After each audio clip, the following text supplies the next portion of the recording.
मन फिराया था और वो सेवकाई कर रहा था। करते करते शास्त्रियों ने, फरीसियों ने, महायाजकों ने, पुरनियों ने उसको पकड़ा और पिलातुस के हाथ में सौंप दिया। उस पर दोष लगाया गया कि ये अपने आप को यहूदियों का राजा कहता है और उसे सजा दिलाई। कौन सी सजा थी? वो क्रूस की सजा थी। यानी कि वो मनुष्य जो यीशु मसीह था, उसने लोगों को चंगा किया, सब कुछ काम किया और एक दिन सभी लोगों ने मिलकर उसके खिलाफ षड्यंत्र रचा और उसे क्रूस पर चढ़वा दिया गया और वो क्रूस पर मर गया। क्या किया? मर गया। और मर जाने के बाद जैसा उसने कहा था, मैं तीसरे दिन जिंदा हो जाऊंगा, वो तीसरे दिन फिर से जिंदा हुआ। और जब वो जिंदा हुआ तो लोगों के साथ में रहा। लगभग 40 दिन तक उन लोगों के साथ में रहा और एक दिन ऐसा आया कि वो लोगों के देखते ही देखते स्वर्ग में उठा लिया गया। लगभग 550 या 500 करीब लोग थे जिन लोगों ने यीशु को ऊपर जाते देखा। और जब यीशु मसीह जा रहा था, जैसे वो वहां से गया, धरती से स्वर्ग की तरफ गया, उसी समय स्वर्गदूत आए और उन्होंने कहा, तुम किसे देख रहे हो? यीशु को। देखो, जिस रीति से तुम उसे जाते हुए देख रहे हो, एक दिन वो उसी रीति से वापस आएगा। हालेलुया। यीशु मसीह चला गया और एक समय आने वाला है जिस समय यीशु मसीह आएगा, क्योंकि स्वर्गदूतों ने कहा था, तुम उसे जाते हुए देख रहे हो, एक दिन वो आएगा। अब जब वो आएगा तो किसको ले जाने के लिए आएगा? जब वो आएगा किसको ले जाने के लिए आएगा? सबको ले जाने के लिए आएगा। हम सभी को। Hallelujah, hallelujah. जो उस पर विश्वास करेंगे उसी को वो लेके जाएगा। अब ध्यान समझिएगा, यीशु मसीह जब धरती पे आया, जब मनुष्य रूप में था, उसने कहा, मैं धर्मियों को नहीं परंतु पापियों को बुलाने के लिए आया हूं। हालेलुया। मैं धर्मियों को नहीं, किसको बुलाने के लिए आया हूं? लेकिन पहला आगमन जब वो आया मनुष्य रूप में, तब वो पापियों के लिए आया था। लेकिन ध्यान सुनिए, लेकिन जब अब वो आने वाला है, तो अब वो जो आएगा वो पापियों के लिए नहीं आएगा। तो किसके लिए आएगा? धर्मियों के लिए आएगा। Hallelujah, hallelujah. यानी जब वो आएगा तो धर्मियों को लेके जाएगा, न कि पापियों को। वो आया था, उसने कहा, मैं पापियों को बुलाने आया हूं। यानी कि हम सब जो पापी थे उसने हमें बुलाया और बुलाकर कहा, विश्वास करो, और हमने विश्वास किया। और हम सब जब विश्वास करते हैं वो धर्मी ठहर जाते हैं। यानी कि जब वो आएगा तो धर्मियों को लेके जाएगा। हालेलुया। तो अब हमें क्या करना है? अब हमें क्या करना है?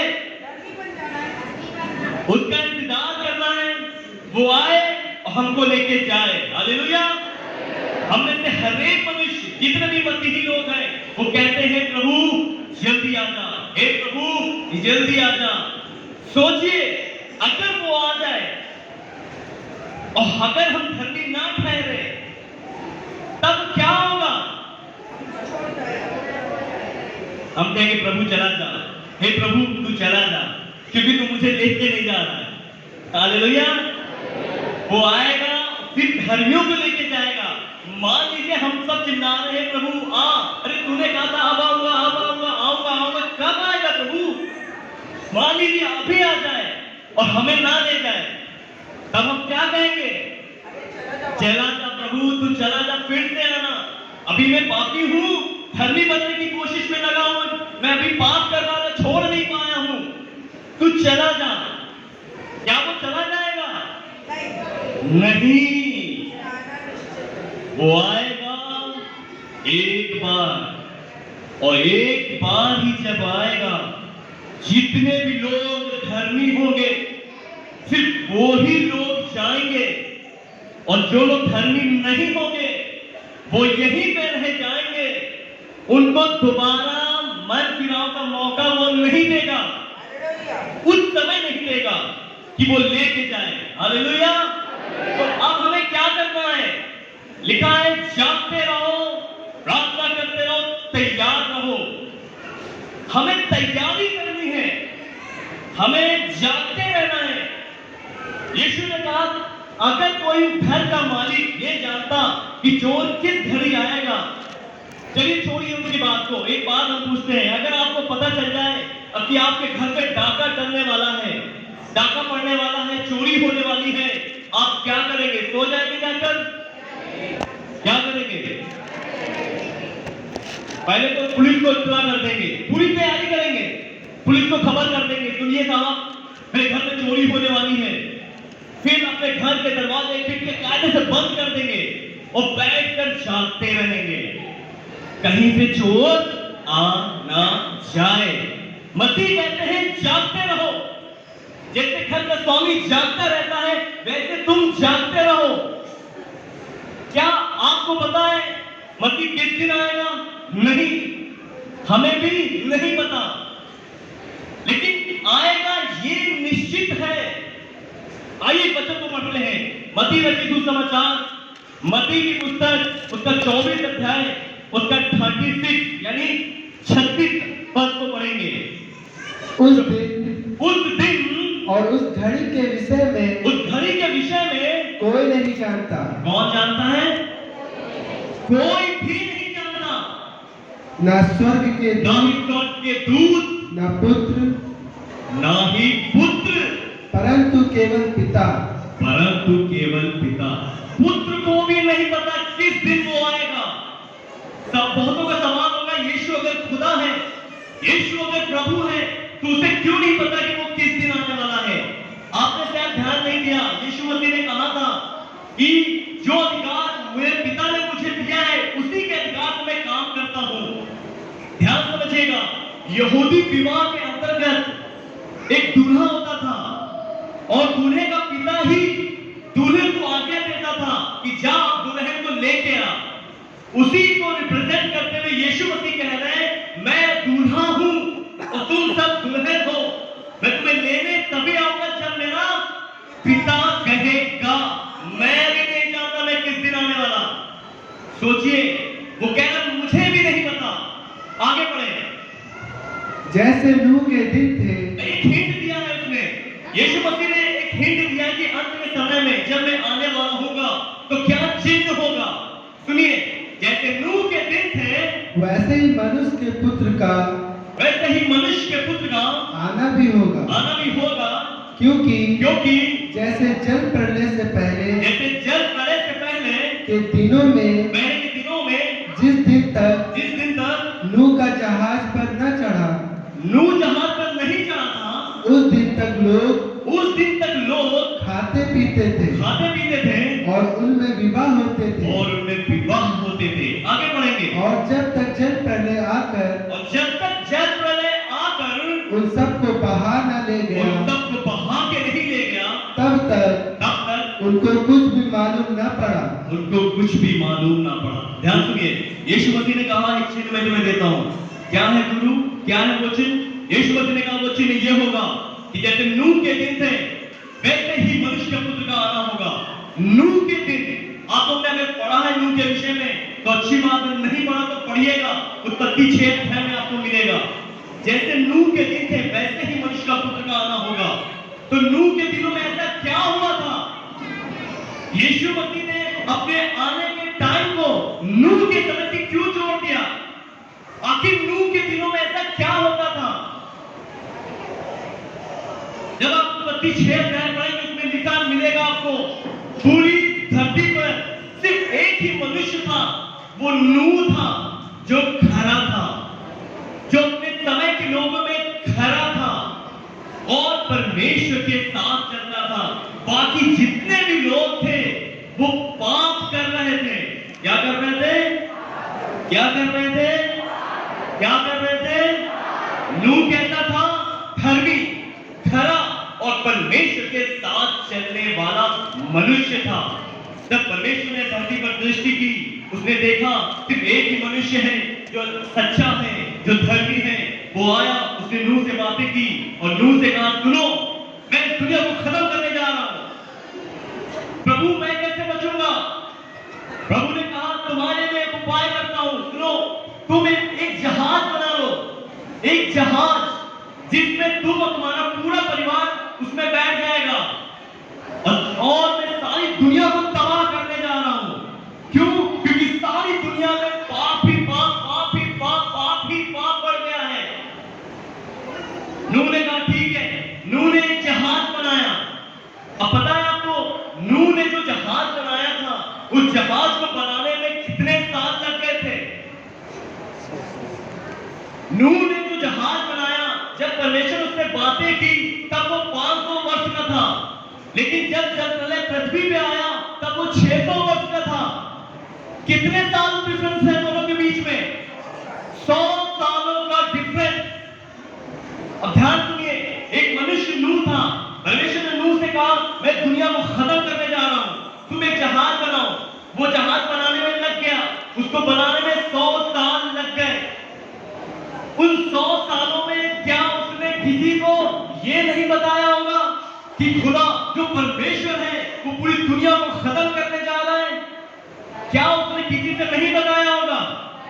बताया होगा। कि बाइबल कहती है, अगर आप पढ़वाऊंगा नहीं, मैं पढ़िएगा, दूसरा पत्र 2 अध्याय के 5वें पद में लिखा है, धर्म का प्रचारक नूह, धर्म का प्रचारक नूह समेत 8 प्राणी को परमेश्वर ने बचाया। The preacher of the righteousness, मतलब वो प्रचारक था किस चीज का? धर्म का। मतलब वो धर्म का प्रचार कर रहा था। वो लकड़ी लाता होगा, एक ठोकता होगा, लोग पूछते होंगे, भैया क्या बना रहे हो? अरे पापों से तौबा करो, ये परमेश्वर धरती को खत्म करने जा रहे हैं, क्योंकि मैं जहाज बना रहा हूं। परमेश्वर ने कहा है, मैं पूरी दुनिया में जल प्रलय करने जा रहा हूं, अपने पापों से तौबा करो। लोग हंसते थे, ठट्ठों में उड़ाते थे। दूसरा पत्र 3 अध्याय में पढ़िएगा, लिखा है, हंसी करते थे, ठट्ठा उड़ाते थे उनका। कहते हैं, पागल हो गया है, परमेश्वर धरती को खत्म करेगा? हो ही नहीं सकता। वो अपने कामों में व्यस्त थे। नूह प्रचार करता था, मत करो, गलत काम मत करो, पापों से तौबा करो, बोल की एक भी ना सुनते थे। अभी आपने पढ़ा, अभी आसू भाई ने पढ़ा, लिखा है, जब तक जल प्रलय पृथ्वी पर आकर उन मनुष्यों को बहा के नहीं ले गया, तब तक उनको मालूम नहीं पड़ा। इससे पहले उनको मालूम ही नहीं पड़ा, लेकिन मालूम हुआ एक दिन, जिस दिन जल प्रलय पृथ्वी पर आया। उसने कहा, पापों से तौबा करो। अब सवाल मेरा ये है कि उन लोगों ने नूह की क्यों नहीं सुनी? आखिर कौन सी ऐसी चीज थी जो उन लोगों को नूह की बातें सुनने से रोकती थी?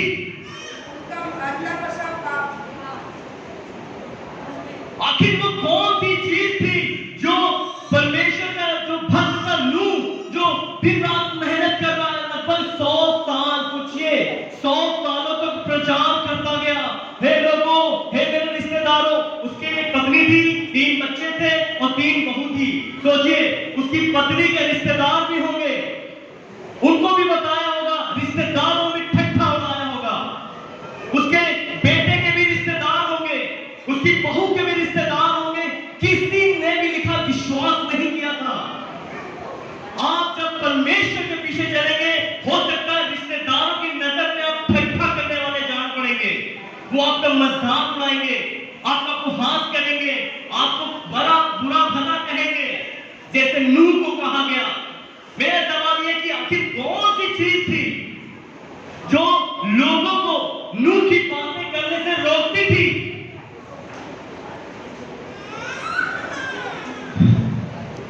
भाभी ने कहा पाप। आंसर इज राइट, पाप था, लेकिन पाप कई तरह का था। वहां पर लिखा है, उस समय लोग खाते थे, पीते थे और विवाह करते थे। उनमें क्या होता था? खाना पीना और विवाह होता था। उस समय लोग सुनते थे, अरे हटाओ इनकी बातों पे, कौन खुदा के आगे प्रार्थना करे, चलो आज क्या करना है, ये खाना है, वो खाना है, ये खाना है, और विवाह करते थे। एक नहीं, दो नहीं, तीन नहीं, चार नहीं, वेश्यावृत्ति करते थे। नरक बना के धर दिया था इस धरती को। रोज विवाह करना, रोज व्यभिचार करना, रोज पाप करना, ये उस समय के लोगों का काम था। उन लोगों को नूह की बात समझने में कौन सी चीज रोकती थी? ये पाप कितना है, बताओ कौन प्रार्थना करेगा, कौन खुदा के आगे झुकेगा? चलो आज हम लोग विवाह करते हैं, आज हम लोग व्यभिचार करते हैं, चलो आज हम खाना खाने चलते हैं, सुबह से लेकर शाम तक उल्टी सीधी चीजें खाते पीते। उनका मन उनकी बातों में नहीं लग पाया। क्यों? क्योंकि उनका मन खाने पे, पीने पे, व्यभिचार में लगा हुआ था। आज मेरा सवाल है कि आज लोग परमेश्वर के वचन को क्यों नहीं ग्रहण कर पाते? उस समय सिर्फ दो ही काम करते थे वो, खाना पीना व्यभिचार। आज शैतान ने लोगों को फंसाने के लिए 1000 रास्ते खोल दिए हैं। पता है, लोग परमेश्वर का वचन सुन ना सके इसलिए उसने 1000 रास्ते खोले हैं जो आपको भी नहीं पता होगा। उस समय तो सिर्फ खाना पीना और सिर्फ व्यभिचार था, लेकिन आज के समय में आपके मोबाइल में ही बहुत बड़ी बड़ी चीजें हैं जो आपको खुदा की बात करने से रोकेगी। आपका व्यभिचार मोबाइल के द्वारा भी कर सकते हैं आप। मालूम है, आज मोबाइल में फेसबुक है, व्हाट्सएप है, ट्विटर है, स्नैप वीडियो है, व्हाट्सएप है। पता है स्नैप वीडियो, स्नैप को हिंदी में क्या कहते हैं? सांप वाले वीडियो, ध्यान समझिएगा। स्नैप वीडियो है, मौज ऐप है, इंस्टाग्राम है। मैं पूछता हूं, ये सब चीजें अगर आप मसीही हैं और आप ये सब करते हैं, कैसे खुदा आपको लेके जाएगा? हम रोज कह रहे खुदा जल्दी आ, जल्दी आ, जल्दी आ, बोला उसके बाद मोबाइल शुरू। ये ऐप पे बढ़िया बढ़िया वीडियो बनाते हैं, यूट्यूब पे डालते हैं, मौज ऐप पे डालते हैं, और जो लोग उस वीडियो को देखते हैं, गंदी नजरों से देखते हैं, वो सब ठोकर खाते हैं। और लिखा हुआ ठोकर के कारणों को परमेश्वर नरक में डाल देगा। ठोकर खाने वालों की बात नहीं है, ठोकर के कारणों को। अगर आपके द्वारा कोई व्यक्ति ठोकर खा रहा है, वो नरक में जाने वाला है। आपको खुदा ने मोबाइल दिया है, उसका सही इस्तेमाल करें। परमेश्वर के इतने अच्छे अच्छे वचन आते हैं, इतने गीत आते हैं, इतने एप्लीकेशन आ गई है। आप दिन भर सीरियल देखते हो। फेसबुक बुरा नहीं है, आप फेसबुक के न जाने कितने अच्छे अच्छे वचन आप उसका यूज करिए। व्हाट्सएप बुरा नहीं है, उसमें कितनी अच्छी अच्छी चीजें मैसेज ट्रांसफर किए जाते हैं, उसका यूज करिए। मौज है, इंस्टाग्राम, ये सारी चीजें आपको बर्बाद करनी है। मैं ये कहता हूं कि जैसे उस समय लोगों को रोकने के लिए वो व्यभिचार था, खाना था, आज के समय में आपकी एप्लीकेशन आपको रोक रही है। ये तो मैंने छोटी सी चीज बताई है। आज शैतान ने आपको रोकने के लिए, खुदा में बढ़ने के लिए 1000 रास्ते खोल दिए हैं। आपका मन इन ऐप पे है, आपका मन पैसों पे है, आपका मन घूमने फिरने पे है, आपका मन लालच करने पे है, आपका मन व्यभिचार करने पे है। ये सारी गंदगी करेंगे, एक दिन ऐसा आएगा, यहोवा परमेश्वर अपने पुत्र यीशु को भेजेगा। वो यहाँ पे आएगा और वो आपको यही छोड़ देगा और उसको लेके जाएगा जो दिन रात प्रार्थना में लगा था, वो परमेश्वर में पढ़ना चाहता था, और आपने नहीं सुनी इसकी बात। मालूम है, नूह ने खूब प्रचार किया, मन बदलो, नहीं बदला। 100 साल तक लोगों ने नहीं मन फिराया, और एक दिन ऐसा आया कि जल प्रलय आया और नूह जहाज में चढ़ गया। उस जहाज के द्वारा नूह बचाया गया। वो जहाज यीशु मसीह को रिप्रेजेंट करता है। आज के समय में हम प्रचार करते हैं, यीशु पे विश्वास करें, यीशु पे विश्वास करें, यीशु ही है जो उद्धार कर सकता है। एक दिन ऐसा आएगा, यीशु यहाँ आएगा और तब आपको मालूम होगा कि हाँ, सच में यीशु ही था।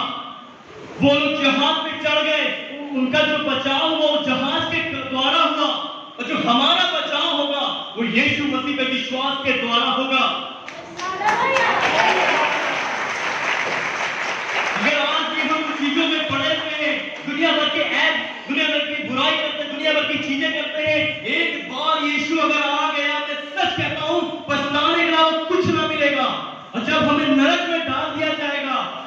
चीजों की वजह से आप सोच भी नहीं सकते कि नरक कैसी भयानक जगह है। आप यहां दुआ करते हो, ए खुदा मुझसे पाप हो गया, मुझ पे दया कर, तो तुरंत आता है, कहता है मैं क्षमा करता हूं तुझे, मैं तुझ पे दया करता हूं, आज वो दया मिल जाएगी। लेकिन एक बात, अगर नरक में आप चले गए, वहां पे परमेश्वर की कोई दया नहीं है, दया है ही नहीं।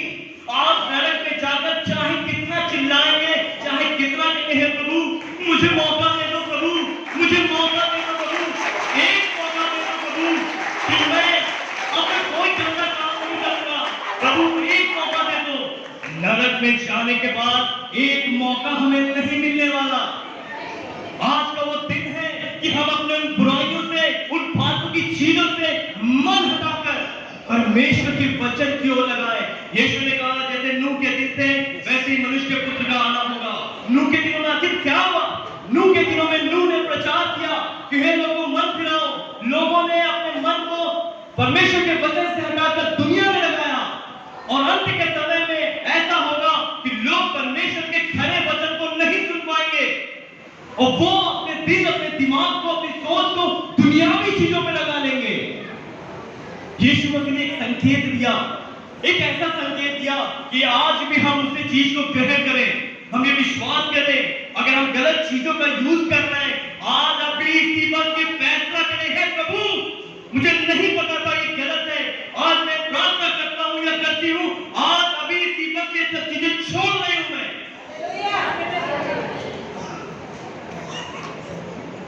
मालूम है आगे पढ़िए क्या लिखा हुआ है, ध्यान से सुनिएगा, आगे पढ़िए क्या लिखा हुआ है। उस समय 2 जन खेत में होंगे, सुनिए, 2 जन खेत में होंगे, एक ले लिया जाएगा, बाकी दूसरा छोड़ दिया जाएगा। सोचिए कहीं हम वो तो नहीं। आगे तो स्त्रियां 2 चक्की पीस रही होंगी, एक ले ली जाएगी, एक ली जाएगी, एक छोड़ दी जाएगी। और इसलिए जागते रहो। क्या लिखा है? जागते रहो। क्या लिखा है? क्या लिखा है? जागते रहो। आगे क्योंकि तुम नहीं जानते कि तुम्हारा प्रभु किस दिन आएगा। हम ये सोचते हैं कि प्रभु आज मैं पाप कर रहा हूं, मैं 2 महीने तक ये करूंगा, उसके बाद मैं छोड़ दूंगा। हम कोई भी पाप तुरंत नहीं छोड़ना चाहते। सोचिए यीशु मसीह तुरंत आ गया तो, इसीलिए यीशु कह रहे हैं देर मत करो, तुम अभी इसी वक्त फैसला करो, क्योंकि तुम नहीं जानते कि किस घड़ी यीशु मसीह आएगा। किस घड़ी? घड़ी मतलब टाइम। कोई मनुष्य आज तक ऐसा पैदा नहीं जो बता सके 1 बजे आएगा, 2 बजे आएगा, 3 बजे आएगा, कोई नहीं बता सकता। आगे परंतु यह जान लो, यदि घर का स्वामी जानता हो चोर किस पहर आएगा, चोर इस पहर आएगा, तो जागता रहता और अपने घर में सेंध ना लगने देता। आगे इसलिए तुम भी तैयार न हो। ध्यान सुनिए, जागते रहो, पहले सुना, अब यीशु मसीह कह रहे सिर्फ जागो ही मत, सिर्फ बैठ के उठ के चोर आएगा, तैयार रहो। मतलब पुलिस को फोन करो, घर के दरवाजे बंद करते हो, ये सारी चीजें से तैयारी करते हो, वैसे ही सिर्फ आप मसीह में जागते ना रहो, यीशु आजा आजा आजा, तैयार रहो। मतलब तैयारी करो, मतलब तैयार रहो। क्या लिखा है? तैयार रहो। क्या लिखा है? पढ़ेंगे भाई। इसलिए तुम भी तैयार रहो। ये नहीं लिखा कि तैयारी करो, लिखा है तैयार रहो।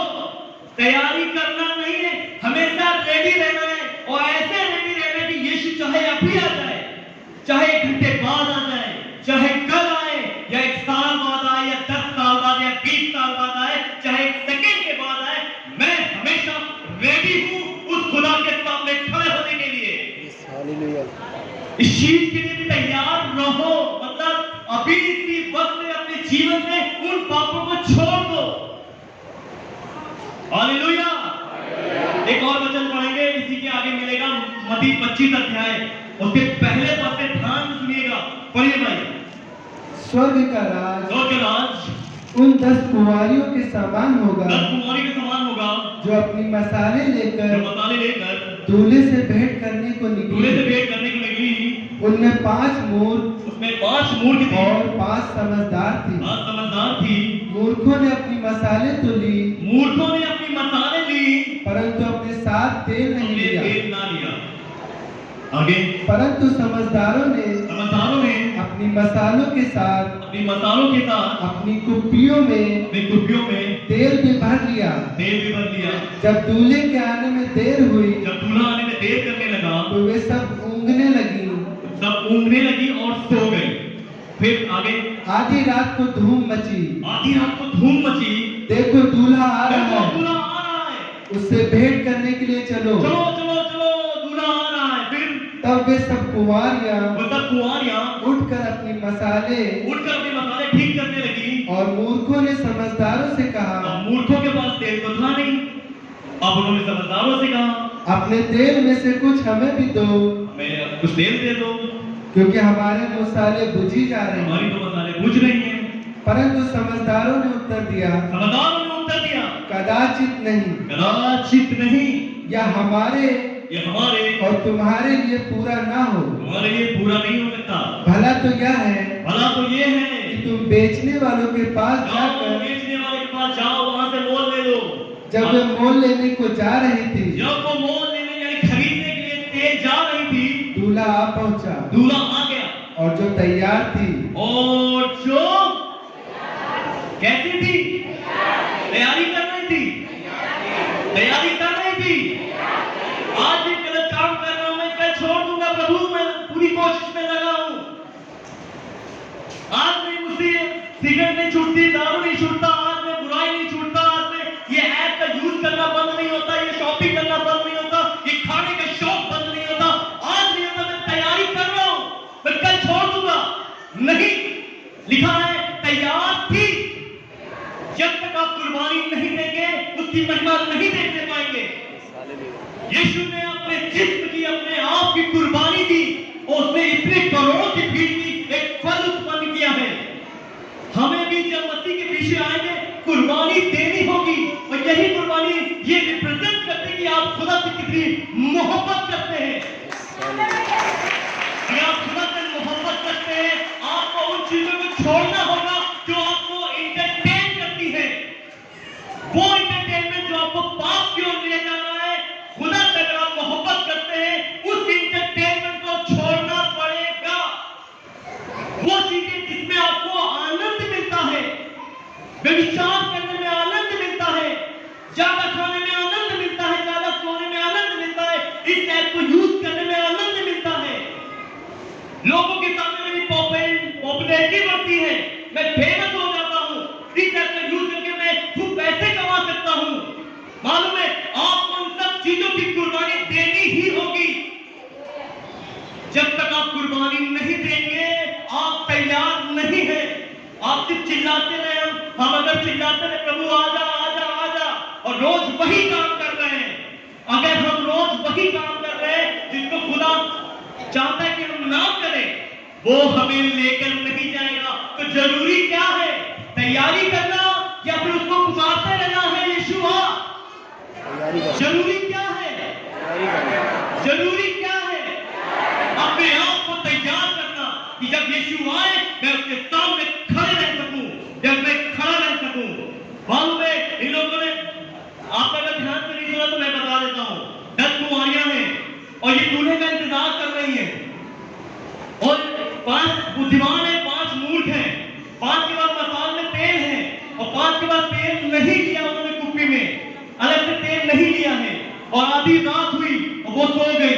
जब पता चला दूल्हा आ रहा है तो जिनके पास तेल नहीं था उन्होंने उनसे मांगा, तो जिसके पास था उन्होंने कहा कि ये तुम्हारे लिए पूरा नहीं होगा, इसलिए जाओ खरीद लो। और जैसे दूल्हा आया वो उनको लेके चला गया। किसको? जो तैयार थी, यानी कि जो तैयार है। अगर हम मसीह में है, मसीह में है और चाहते हैं कि मसीह आए हमें ले जाए, तैयारी नहीं, हमेशा तैयार रहना है। कल परसों नरसों नहीं, आज ही अभी इसी वक्त से अपने जीवन में उन चीजों को खत्म कर दें। ये अगर पैसे का आप ध्यान से पढ़े तो इन पैसे में बहुत शिक्षाएं दी गई है, लेकिन मैं कुछ चीजों पे गौर करना चाहूंगा। मैं सब चीजें नहीं बता सकता, टाइम की कमी है, मैं कुछ चीजें बताना चाहूंगा, ध्यान सुनिएगा। 10 के 10 क्या है? कुंवारी। बाइबल कहती है कुंवारी एक कलीसिया को दर्शाता है, पवित्रता को दर्शाता है।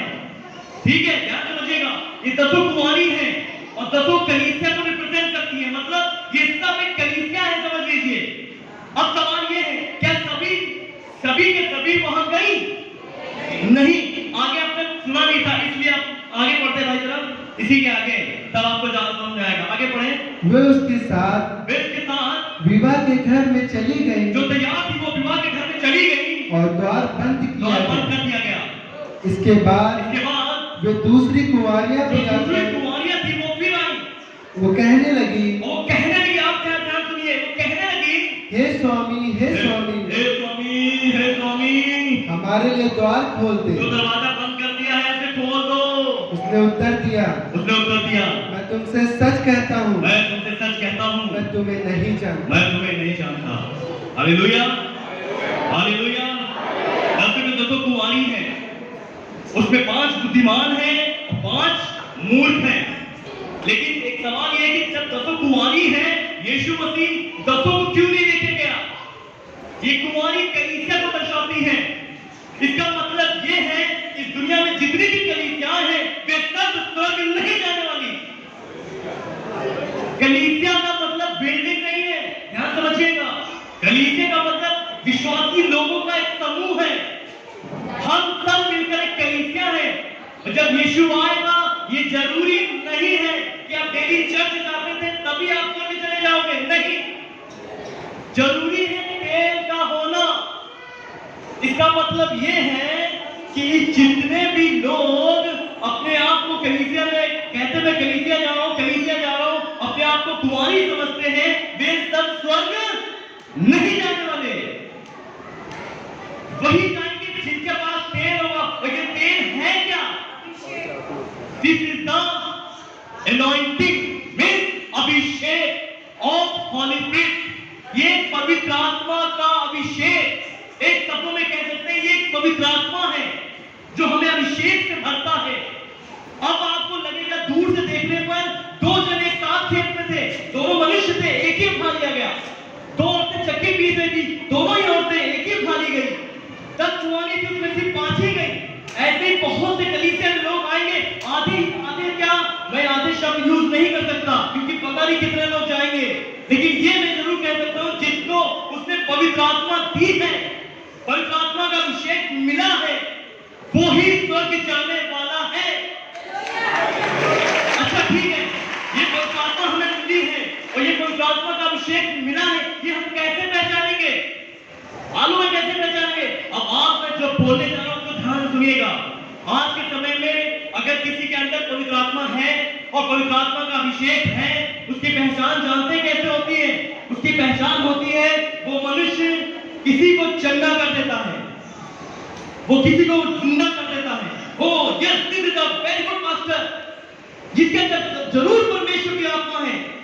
अगर कोई व्यक्ति भविष्यवाणी करता है और वो सही भी हो जाए, लोग कहेंगे यस ये सबसे अच्छा मास्टर है, इसने भविष्यवाणी की और बिल्कुल वैसा ही हुआ। लोग आश्चर्य कर्म करते हैं, न जाने कितने आश्चर्य कर्म करते थे, चमत्कार करते हैं, लोग कहते हैं सच में इस पास्टर के अंदर, इस मनुष्य के अंदर पवित्र आत्मा है।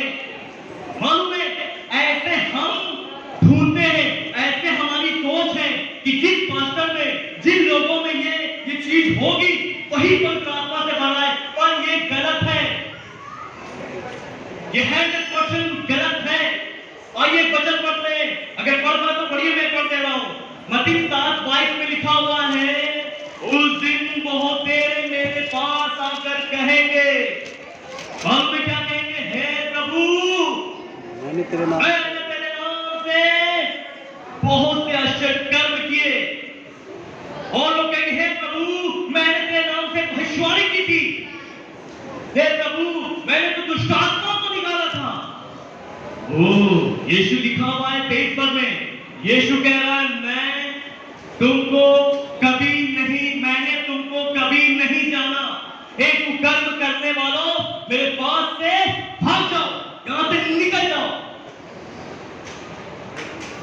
अब सुनिएगा ध्यान से। आश्चर्य कर्म जिन जिन लोग करते हैं, अगर सिर्फ वो वही काम करते हैं तो ये समझ लीजिए वो जो परमेश्वर ने कहा मैंने तुमको कभी नहीं जाना, ऐसा भी हो सकता है। मान लीजिए कोई पास्टर है, कोई बड़े आदमी है, उसने जैसे यीशु के पास पहुंचा और यीशु ने कहा मैंने तुमको कभी नहीं जाना, उसका मालूम रिएक्शन क्या होगा? वो कहेगा क्या तू मुझे नहीं जानता? क्या तू वो नहीं जिस नाम से मैंने प्रार्थना किया था दुष्ट आत्मा निकली थी? क्या तेरा नाम यीशु है? क्या तू यीशु नहीं है? ऐसे सवाल करेगा। यीशु कहेगा हाँ मेरा नाम यीशु है। तो प्रभु मैंने तेरे नाम से तो दुष्ट आत्मा को निकाला था।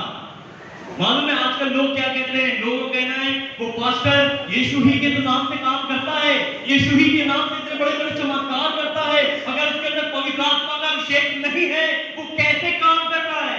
ऐसों को यीशु कह रहे हैं मैंने तुमको कभी नहीं जाना।